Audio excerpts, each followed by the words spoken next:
स्वागत है आपका एनिमे एक्सप्लेन पर। आज हम नारुतो एनिमे के एपिसोड 374 को एक्सप्लेन करेंगे। वीडियो की शुरुआत में साई नारुतो से पूछता है कि क्या तुम अपना चक्र सभी के साथ बांट नहीं सकते। नारुतो कहता है कि फिलहाल नहीं, क्योंकि अभी कुरामा पूरी तरह तैयार नहीं हुआ है। अगर हमें मेन बॉडी को रोकना है तो कुछ करना होगा।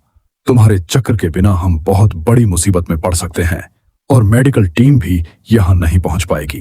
तभी नारुतो, सास्के और साकुरा तीनों अपने समनिंग जुत्सु का इस्तेमाल करते हैं और वहां पर अपीयर होते हैं सास्के का आओडा, नारुतो का गामाकिची और साकुरा की कात्सुयो। यह देखकर नारुतो कहता है, रुको जरा, तुम्हारा रंग तो अलग लग रहा है। तुम गामाकिची हो ना? गामाकिची कहता है कि हाँ, मेरे पिताजी अभी किसी काम में बिजी हैं, इसीलिए मैं उनकी जगह आया हूं। क्या तुम सरप्राइज्ड हो गए? नारुतो कहता है, नहीं, मैं बस यह देखकर हैरान हूं कि तुम इतने बड़े हो गए हो। गामाकिची जवाब देता है, तुम इंसान बहुत धीरे धीरे बड़े होते हो, इसमें मैं क्या कर सकता हूं? फिर वह पूछता है, अच्छा यह बताओ यहां क्या चल रहा है? नारुतो कहता है, क्या तुम उस बड़े दुश्मन को देख पा रहे हो? मुझे उसके पास जाना है। उधर आओडा सास्के से पूछता है, लॉर्ड सास्के, आप क्या करना चाहते हैं? सास्के कहता है, बस आगे बढ़ते रहो, मुझे मेन बॉडी तक पहुंचना है। उधर कात्सुयो साकुरा से कहती है, साकुरा, तुमने 100 हीलिंग सील को मास्टर कर लिया है। लेडी सुनाडे यह देखकर बहुत खुश होंगी। साकुरा कहती है, लेडी कात्सुयो, हमारे पास ज्यादा समय नहीं है, कृपया अपने आप को छोटे छोटे हिस्सों में बांट लो और सभी एलिट शिनोबी को हील करो। यह देखकर सभी को लेजेंडरी सानिन की याद आ जाती है, क्योंकि उनके पास भी यही समनिंग थे। अब सास्के आओडा के साथ आगे बढ़ता है। साकुरा कात्सुयो को हील करने का आदेश देती है और कात्सुयो छोटे छोटे हिस्सों में बंटकर सभी शिनोबी के पास पहुंचने लगती है। नारुतो भी गामाकिची के साथ आगे बढ़ता है। यह देखकर साई सोचने लगता है, यही है असली टीम साथ। उधर दुश्मन लगातार हमला कर रहे थे, लेकिन गामाकिची सभी हमलों को रोक देता है। नारुतो कहता है, वाह गामाकिची, तुम तो कमाल के हो। गामाकिची कहता है, अब जल्दी से अपना जुत्सु इस्तेमाल करो। उधर कात्सुयो सभी शिनोबी को हील कर रही थी।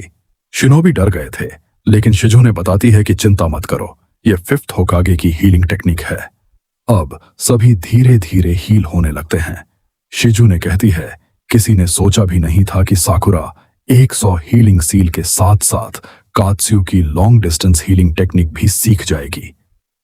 साकुरा, तुम सच में कमाल हो। उधर नारुतो अपना रसेन शुरिकन तैयार करता है और सास्के अपना इन्फर्नो स्टाइल एरो तैयार करता है।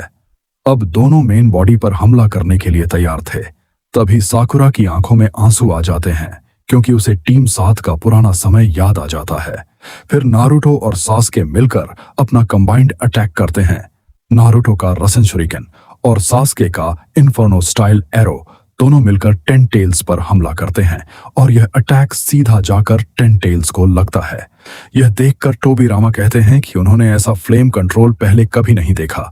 मिनाटो भी कहते हैं कि यह अटैक सच में बहुत कमाल का है। अब दुश्मन भी नारुतो और सास्के से डरने लगे थे। उधर साई जुगो से पूछता है, क्या तुम्हें पता है सास्के क्या करना चाहता है? जुगो कहता है कि उसे भी नहीं पता। सास्के बस 10 टेल्स को घूर रहा था। उधर ओरोचिमारू, कारिन और सुगेत्सु भी 5 केजी की तरफ जा रहे थे। कारिन कहती है, मैं सास्के के साथ क्यों नहीं हूं? सुगेत्सु कहता है, कम से कम मैं सेफ हूं। तभी ओरोचिमारू को कुछ महसूस होता है। वे लोग नीचे पहुंचते हैं और देखते हैं कि 5 कागे की हालत बहुत खराब है। कात्सुयो उन्हें हील कर रही थी। ओरोचिमारू कहता है कि वह 5 कागे को बचाने आया है। पहले कात्सुयो उस पर भरोसा नहीं करती, लेकिन बाद में मान जाती है। ओरोचिमारू सुगेत्सु को आदेश देता है कि सुनाडे के शरीर के हिस्सों को जोड़ने में मदद करे। सुगेत्सु को यह काम पसंद नहीं आता, लेकिन वह मजबूरी में करता है। फिर ओरोचिमारू कारिन से कहता है कि वह सुनाडे को हील करे। थोड़ी देर बाद सुनाडे होश में आ जाती है। वह ओरोचिमारू को देखकर हैरान हो जाती है। वह पूछती है, तुमने लीफ विलेज को धोखा दिया था, फिर अब हमारी मदद क्यों कर रहे हो? ओरोचिमारू कहता है, मेरा इंटरेस्ट बदल गया है, अब मैं सास्के का फ्यूचर देखना चाहता हूं। फिर सुनाडे को पुराना समय याद आता है, जब वे तीनों, जिराया, सुनाडे और ओरोचिमारू साथ थे। आखिरकार सुनाडे ओरोचिमारू को धन्यवाद कहती है। ओरोचिमारू कहता है कि अब उन्हें युद्ध में मदद करनी होगी। कात्सुयो बताती है कि साकुरा ने उसे समन किया है। यह सुनकर ओरोचिमारू समझ जाता है कि साकुरा बहुत मजबूत हो चुकी है। इसके बाद ओरोचिमारू वहां से चला जाता है और इसी के साथ यह एपिसोड खत्म हो जाता है। अगर आपको वीडियो पसंद आया हो तो वीडियो को लाइक और चैनल को सब्सक्राइब जरूर करना। मिलते हैं अगली वीडियो में, तब तक के लिए बाय।